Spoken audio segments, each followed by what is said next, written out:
Hi,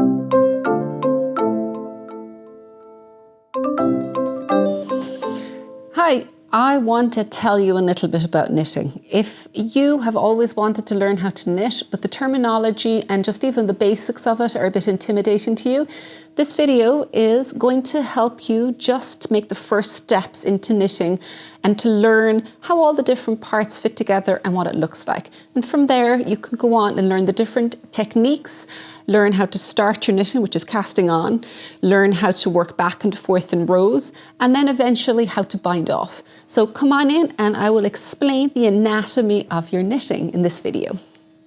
I want to give you a bit of an overview on how knitting works. So when you're knitting, you'll have a needle. In this case, I'm using a circular needle, but I'm using it flat. You may have two straight needles, which would be just this all the way down with the tip on the end. But what you're doing with your knitting is when you start working, your stitches are going to be over here on the left needle, and then you'll begin working the stitches. And as you work each stitch, they will move from the left needle to the right needle. Now, when you look at your work, the part that is going to be the public face or the outside of your work is known as the right side, this is the right side of your work. Then the back of your work is known as the wrong side.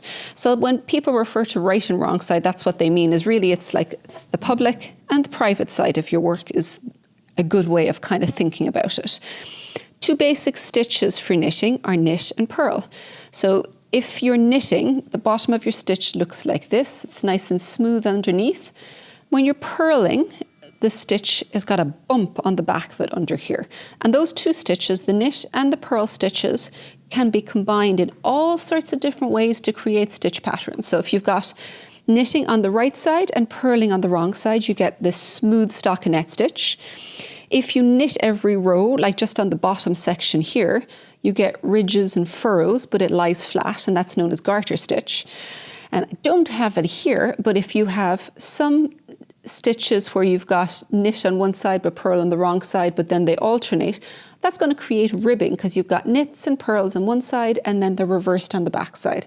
So they're all created with those two basic stitches. Now when you're starting off down here, to begin your work, you have what's called a cast on. So you're putting the stitches on the needle. Then you work back and forth. So when I reach the end of this row, I'll turn it around, move it back over to this side and start working in the very same way, moving my stitches from my left to my right needle, but they are just flip it around. And when I finish my work, I do what's called a bind off or a cast off, where I'm lifting one stitch over another and anchoring them all together so that they won't come apart. There are obviously many more variations, but for starting off, working flat, they're the basics. You can obviously also work in the round where you'll join this around and then you're always knitting on the public side or the outside of your work. But that's a little bit different. Most people get started with working flat and then you can transition into working things in the round or circular knitting.